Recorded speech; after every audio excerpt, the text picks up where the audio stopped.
Okay, so there's a new twist that we're seeing with these online Bitcoin scams that have been going around for several years now, but they're adapting to the psychology of victims to be able to extract more money from you. So be aware of these red flags with these online scams. And what we're seeing just in the last few months is an additional request from these scammers to get more money from you, but it's done in a way to make you trust them more.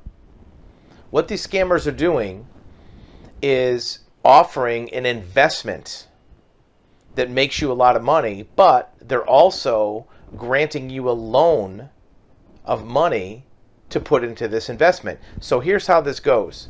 You're approached by a person on social media. Maybe it's on a dating site. Maybe it's on some financial investor support site. And usually the first part of the communication is very low key.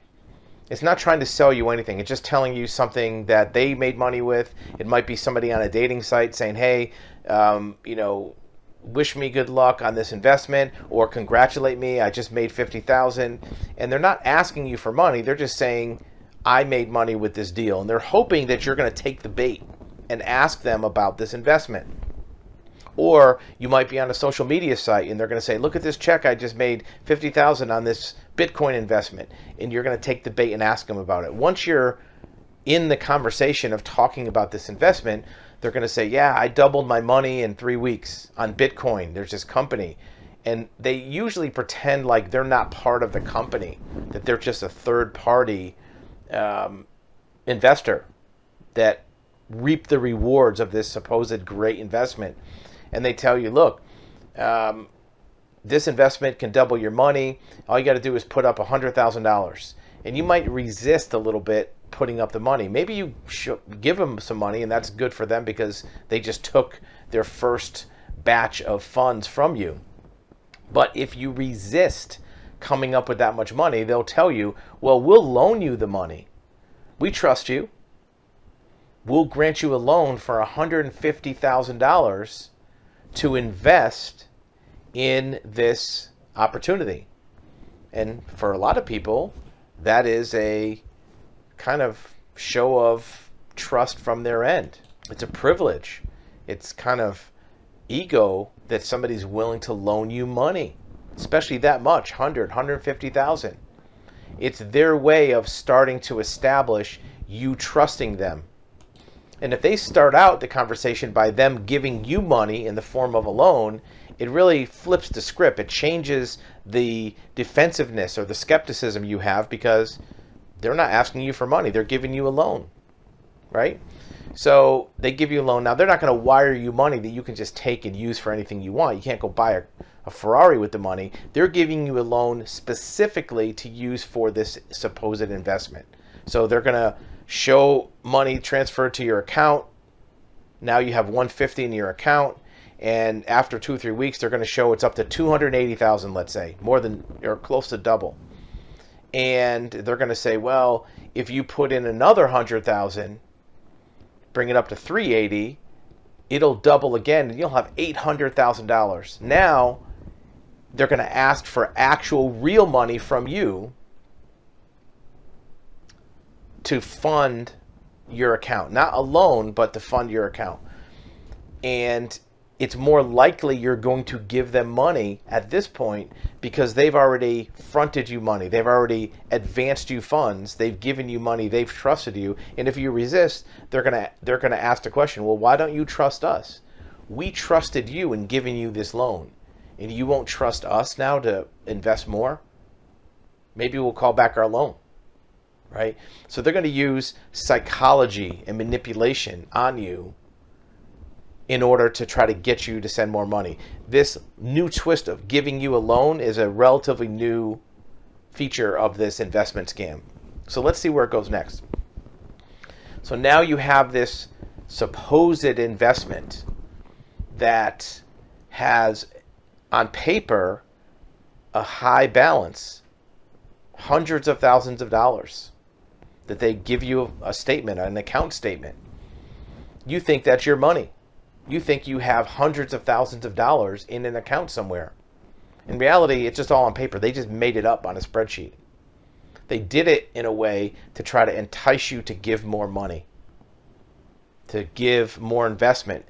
If I doubled 200,000, 300,000 is better. So you might send them some actual cash from your pocket, because the loan is just an illusion. There was no loan. They did not send any of their own money to your investment account. They just made it up to make it seem like you had a huge return on your investment, right? So now they're going to use that psychological ether, that narcotic effect of seeing your account go up, to try to collect more money from you. And you may likely send them some actual of your own hard-earned cash. And now your account's going to go up again. And they're going to say, send more money. They're going to keep asking you for more money until one of two things happens. Either you run out of money to give them, or you get suspicious. You get skeptical and say, wait a minute. I don't want to send any more money. Let me cash out of my account. Let me take a withdrawal from your account. Let me give you a newsflash about these scammers. There is no withdrawal from these accounts. There is no redemption. There is no cashing in of your investments. Money only goes one way with Ponzi schemes and scams. It goes in. They don't send money out. So as soon as you ask for a redemption, that's when their script is going to change. They're not going to reject it. They're going to say, yeah, no problem. You can get your money back. But you have to pay some fees. You have to pay, it could be taxes on your profits. It could be a audit fee. It could be customs fees, government fees. They have a long list of a menu of fees that they can tell you have to pay. And they're just going to make them up as they go along to try to get you to send more money. The amount of money they ask you to send might be smaller. Well, you have to send a $5,000 tax fee, an $8,000 investment fee, whatever the fees are. And they will use the psychology of you now seeing this money slipping away from you, this 800,000, 500,000, whatever they're making up as an account balance. They're going to make it seem like they're pulling it back from you to get you to send some smaller amount of money. You're not going to send them another 100,000 probably, but 5 or 10,000 you might be able to swing. If you refuse to send the money, they're going to tell you, well, then we can't cash out your account. You can't withdraw without paying these fees. They're required. They're government fees. This is all made up. So they may also use guilt. They may threaten you, well, it seems like you're a money launderer. We're going to close your account if you don't pay these fees. We're going to liquidate your account. We're going to report you to the government. Here's where the loan twist comes back in again. This is something that they didn't have as a tool in their disposal. These people are devious. These fraudsters are very clever. They're very smart. They've honed this trick over many years.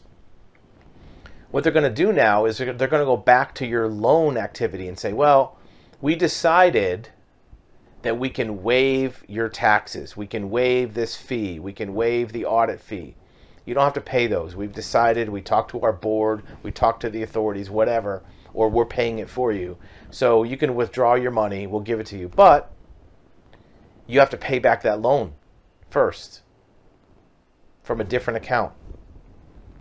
So that loan that we gave you of $150,000, you have to pay off that loan. Obviously, you borrowed money from us, you have to pay it back, right?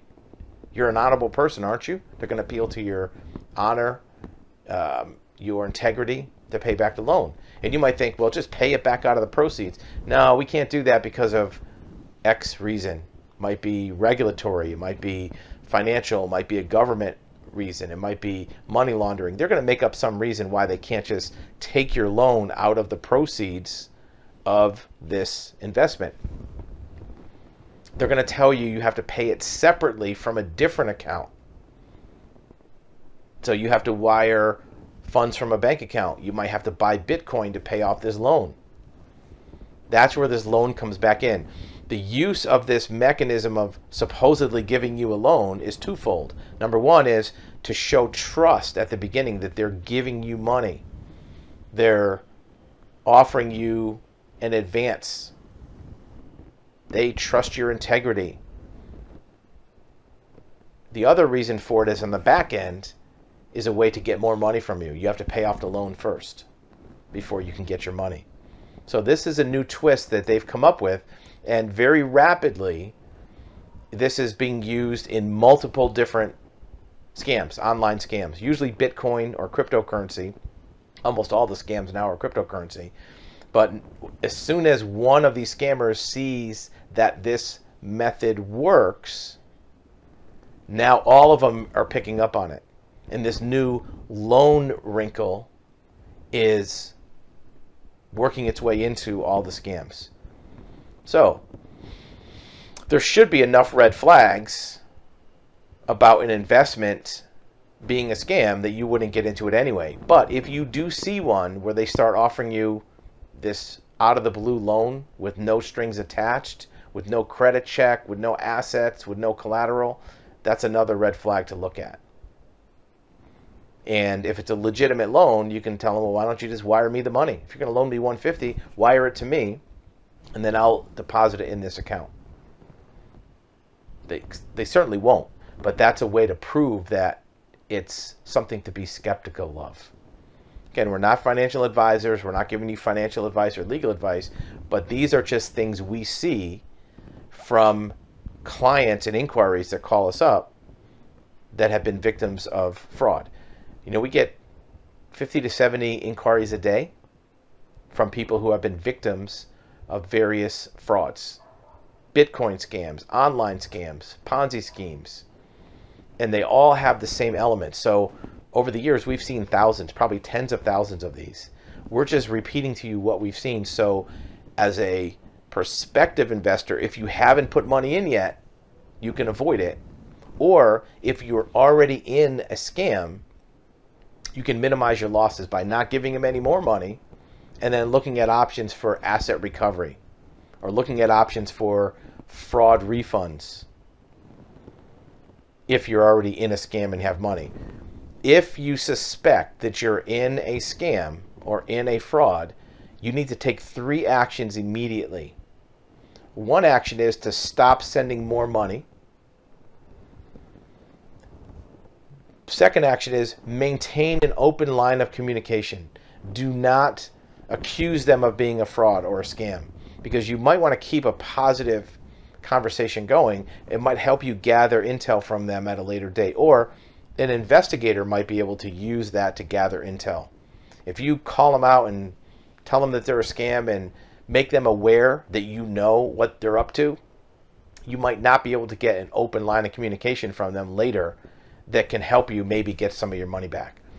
So that's number 2. Keep an open line of communication, but don't send them any more money, and be cautious of what personal information you give them. Don't give them things like your date of birth, your bank account, your social security number, your address, because even though we have not seen a high percentage of these scammers doing identity theft or other types of fraud, they may be selling the information to third parties that could be doing identity theft. Usually their scam is high value investment, getting tens of thousands, hundreds of thousands from victims. Their method of operation is not to do identity theft, which is a smaller type of return.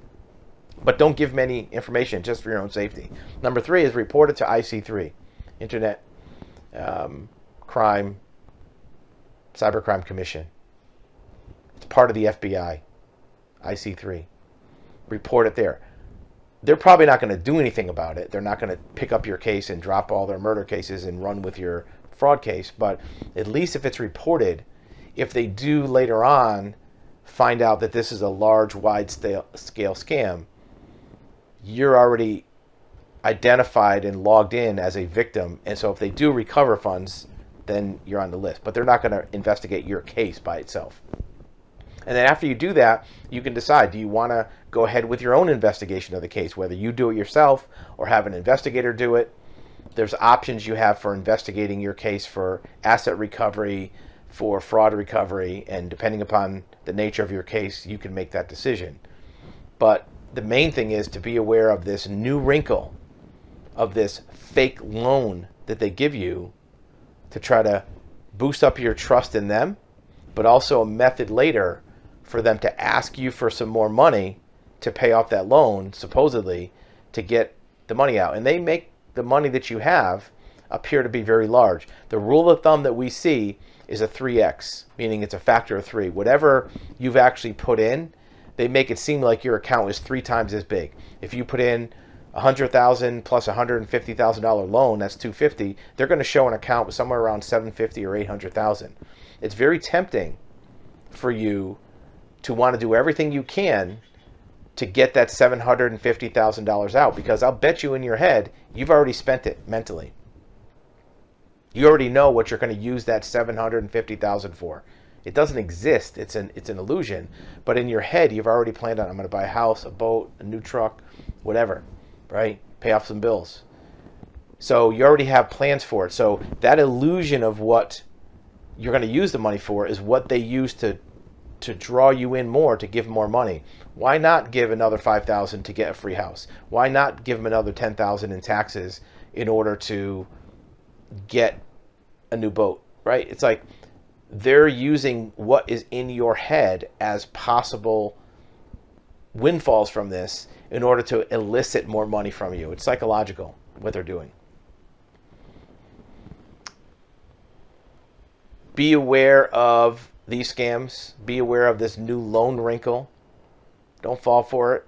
If you're already in one, look at your options, protect yourself, and look for more videos about how these frauds can be opposed.